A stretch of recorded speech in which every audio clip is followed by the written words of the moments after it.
damn, my boy's in a slippery, wet spot. And I ain't talking about in Virginia.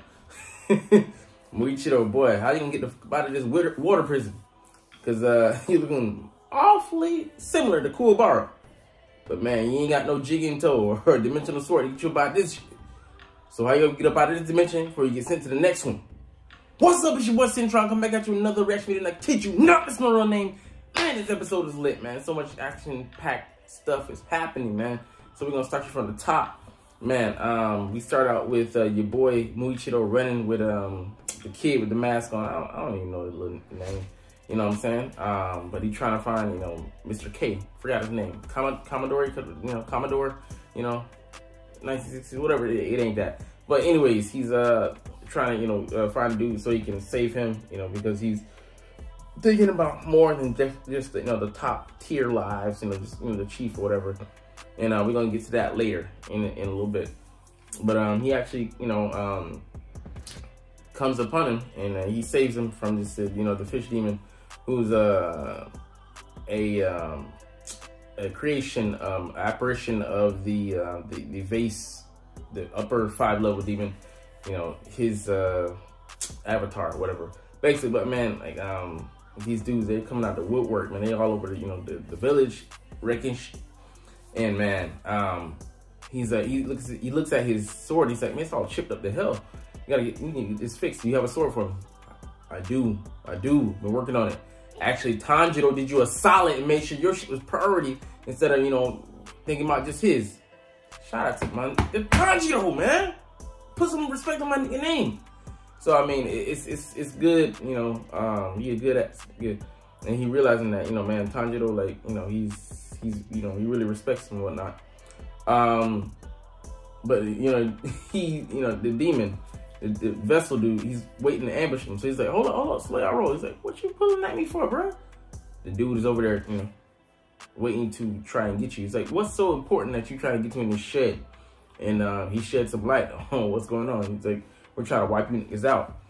We do y'all in, then it won't even matter about the demons, the demon slayer crew, because we will have wiped out the core by getting rid of their swords. Those swords, y'all are just pretty much done. Y'all breathing technique's cool, but you need Nichi needs to chop off that is imbued with the sun's power. Chop off the head of the demons. So I mean, that's the only tool they have to defeat these guys, other than the sun. And they don't play in the sunlight and daylight hours. So, but man, we're in trouble. Like, these fish demons are running through the village, and the love hashira, she bringing that heart. She called her my teeth, but she she make quick work of them. Run through all of them, suck up their bodies and their faces. They're done. Get them out of here. But man, she did it, too. She got to the, to the big guy. There's this big one, just, crushing the chief. His, got him. He was tired, spitting up blood.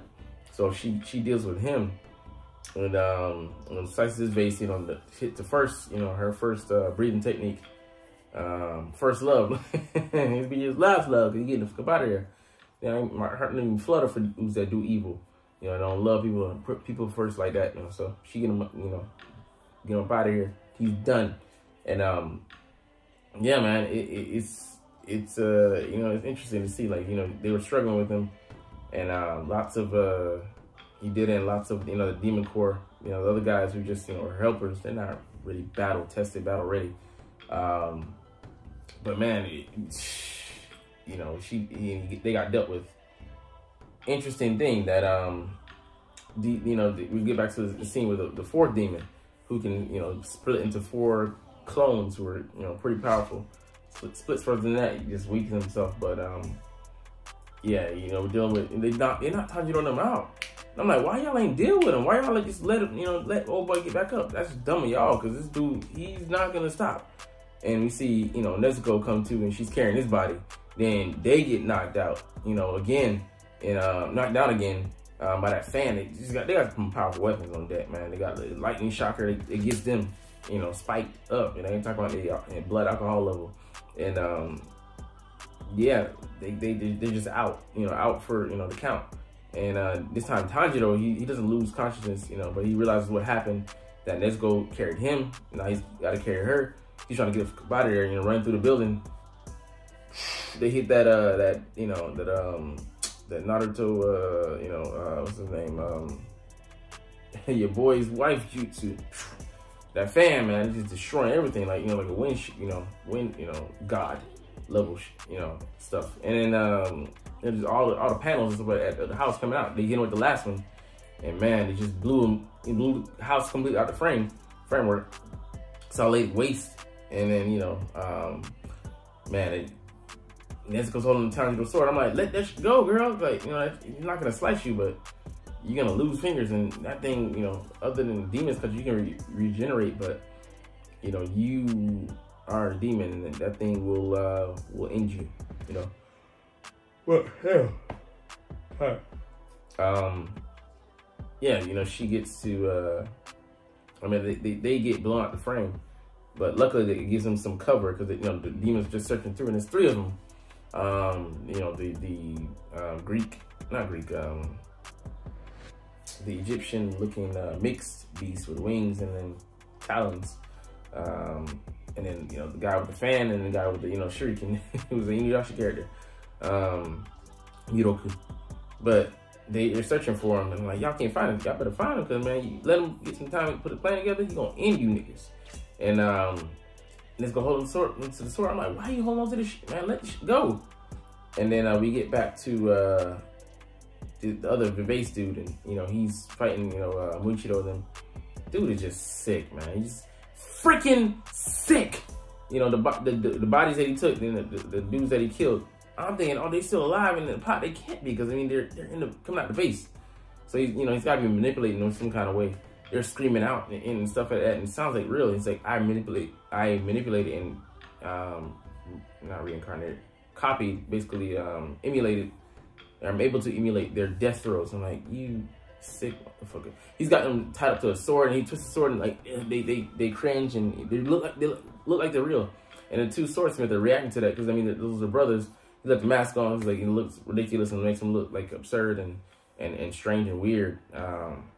Like strange hanging fruit, Billy Holiday. But it's weird, man. Like, he's just taking, well, not weird, but you know, he's taking so much joy in this, and he just saddens them, you know, just makes them feel despair, and then it pisses Muichiro the fuck off, and he just goes at, you know, at them. He's trying to slice them, but dude can jump from vase to vase, and it's just like, man, he's got that freaky ability to teleport faster than Goku can instant transmission. You know what I'm saying? But you know, but him not wanting to get sliced means that, you know, he's afraid of getting cut, which means that that's got to be it for him, you know. But you know, before Muichiro can actually get to him, so he can slice the vase, but the vases appear out of nowhere, so the vases aren't really the important thing. You know, you got to slice his neck. So how we're gonna get there? But he's talking about their artwork, man. You get the fuck out of here, bro. You sick, you disturbed. So how are we gonna do that? You know, so he decides to, you know, send out stuff. He can create vases, and then, you know, send out apparitions. You know, he creates one where, you know, the goldfish, and you know, just shoot these 1,000 needles, and you know, he dodges them. Cool. You know, he's in the house, but then he spits them at, you know, our crew, the 2 swordsmiths, and then Muichiro covers him. He got needles stuck on his face and all stuff, and then, you know, these demons love to lace stuff. You know, it's not just, you know, a weapon of, you know, destruction. It's got, you know, some kind of hidden technique or hidden ability, attribute. These have poison, and obviously, you know, like, it's gonna dull Muichiro's speed eventually. You know, you just be getting poisoned, you just be getting touched. You know what I'm saying? It's just smart for these dudes to put that in all the weapons, because you're a demon. You get touched, it's not a death blow, then you can recover. But these dudes, they're flesh and blood. You know, like Tanjiro says, like, we're vulnerable. So makes them, you know, such heroes and so admirable. They're fighting these supernatural motherfuckers. Yeah, they're using supernatural powers, but man, they really earn those shits. So yeah, man, it's I wish they had gotten out of there, because they compromised. But he's telling them, get out of here. You're slowing me down. Y'all should have been got the fuck out of here, man. What the fuck y'all doing? And then, you know, Muichiro gets pissed off. He charges in at him, gets a piece of, you know, one of his arms on his head, but in the meantime, he just reached over that, touch, puts him in a water prison. I'm like, damn, our boy ain't going nowhere, bro. We in deep, dark right now. And then we flash back to, or not flashback, we turn to Tanjiro on his side. And this one still got the sword. Like, what you doing, baby girl? Let this shit go.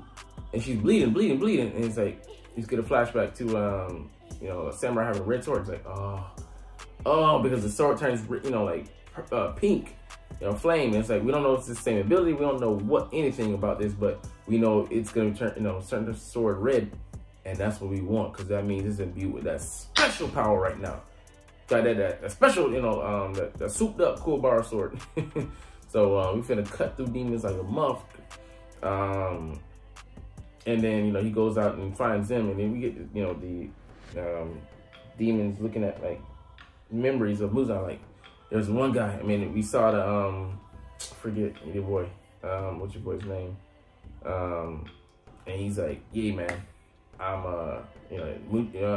Muzan was scared of this dude. He almost got beheaded by this dude. Damn. So you already know what's up. That this sword is deadly. And then he uses the sun breathing, the fire breathing, or the sun breathing techniques. You're like, oh, shit. Yo, it's about to go down. He's a dragon, something like beheading. He cut off the dude's head. I'm like, dude! And then he, blah, blah, get the other two. I'm like, shit. Tanjiro is OP right now. He can't be stopped. And man, he gets all three of them. But we all know that, like, unless they're not disappearing, obviously you gotta, strike them all down at once. And you see Genya over there, you're like, man, you about to, he getting run through. No, he's, he does have the arch lance in him, but he's holding the demon's head. He's like, okay, my boy Genya done this. You turn around like, what in the whole demon? He ain't got turned. And that's where the episode ends. We're like, what's going on? I know what's going on, but I can't spoil it because, whatever. But you're not even watching, though. It's all good. But, man, again, you got some explaining to do, bro. Because Tanjiro might go off on you. He thinking, or whatever. He's got a demon to fight now. So, another one. But anyways, how will this other demon end? Or is he not? I don't know. Anyways, we're get up out of here. You're not even watching, though. It's all good, though. Because, man, this has been a good episode. And man, I love Demon Slayer. We'll be here every week. Except for the last two. Or last week, whatever. Like, comment, share, and subscribe if you want. Thanks for watching. Check me out at Cintron, Cintron Anime, Cintron Life, or Cintron Laughs. Or other social media.